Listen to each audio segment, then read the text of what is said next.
बन सकता है जब ऐसे एक एक व्यक्ति कुछ अच्छा सोचेगा और बहुत अच्छा सोचेगा तो जाहिर है कि बहुत कुछ अच्छा होगा। बिल्कुल। आपकी कुछ और कविताएं सुनना चाहते हैं, बहुत दिल तक पहुंचने वाली कविताएं हैं। मैं एक जैसे थोड़ी सी लंबी है लेकिन सुनाना चाहूंगी, जैसे माता पिता पर ही है कि जैसे बुजुर्ग माता पिता अगर घर में आते हैं तो घर का वातावरण कैसा हो जाता है। आप देखिए कि बघार की खुशबू चौके में फिर मंडराई है, बहुत दिनों के बाद अम्मा बाबूजी घर पर आए हैं, बहुत दिनों के बाद पर्दों की उगड़ी सेवन पर तुरपाई होगी, बच्चों में बाकी ममता की भरपाई होगी, चना चबेना लड्डू पेड़ा ताजा घी मक्खन टॉफियां भरकर लाए हैं, बहुत दिनों के बाद ठाकुर जी की भजन और आरती सुबह शाम गूंजने लगे हैं, इत्र और वातावरण से घर की दीवारें चहकने लगी हैं, पवित्र वातावरण से घर महकने लगा है, बहुत दिनों के बाद चांदी का चम्मच पीतल की थाली तांबे का लोटा चमक उठा है, चौक मांडनों और रंगोली से घर का कोना कोना दमक उठा है, बुढ़े हाथों ने अजब करामात दिखलाई है,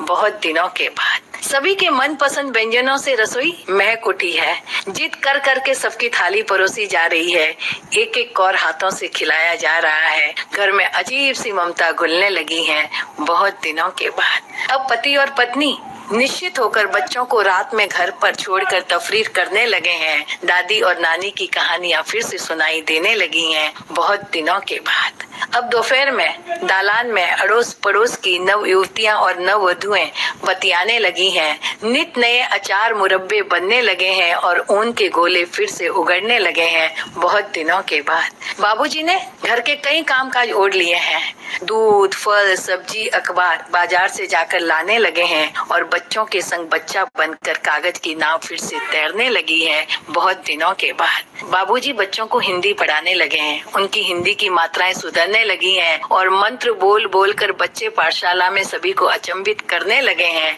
बहुत दिनों के बाद इनके आने से जो ये मकान है ना वो घर बन गया है, चार दीवारी मुस्कुराने लगी है, पोपली हंसी आंगन में गूंज उठी है और आशीर्वादों की बौछारें निछावर होने लगी हैं, बहुत दिनों के बाद कितना कुछ पाते हैं हम इस विशाल बुढ़े वट वृक्ष से, लेकिन रह रहकर एक सवाल उठता है मन में कि बदले में उन्हें हम क्या दे पाते हैं, क्या 24 घंटों में से भी कुछ भी देर हम उनके पास बैठते हैं, उनसे बतियाते हैं, उनसे ये कहते हैं कि हमारा ये जो वजूद है ना वह आपसे है, हमें आपसे प्यार है अम्मा बाबा, क्या कभी हम उनसे कहते हैं। मैं यही कहना चाहूंगी कि जिनके भी माता पिता सास ससुर जीवित है ना, अगर साथ रहते हैं तो बहुत अच्छा, नहीं तो एक फोन उठाइए और उन्हें सिर्फ इस बात का एहसास दिलाइए कि आपको उनकी कितनी जरूरत है, आपको उनसे प्यार है, और मैं सच कहती हूँ उन्हें हमसे कुछ नहीं चाहिए, उन्होंने जीवन भर हमको दिया है, ये जो थोड़ा हम समय उनको दें ना, उनका सम्मान करें और उन आंखों से जो आशीर्वाद निकलेंगे ना उससे बड़ी हमारे लिए कोई धरोहर नहीं हो सकती, हमारे लिए कोई खजाना नहीं हो सकता है। रेणु जी क्यों युवाओं को ये बुढ़े हाथ नहीं सुहाते,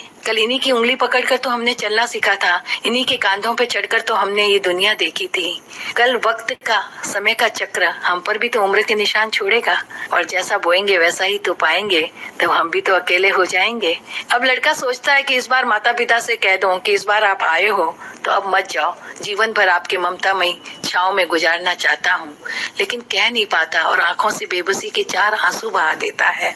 तब मैं उनकी पत्नियों से कहती हूँ कि अपने पति को ये बेबसी के चार आंसू मत बहाने दो, तुम्हारे भी बुढ़े माता पिता हैं, अगर तुम्हारे भाई भाभी भी उनके साथ ऐसा ही व्यवहार करेंगे तो कैसा लगेगा। अगर आज से हर पति पत्नी ये सोच लें कि हमारे दो नहीं चार माता पिता हैं, तो मैं सच कहती हूँ इस भारत भर में एक भी वृद्धा आश्रम नहीं बनेगा, और यही हमारी संस्कृति है, यही हमारी विरासत है।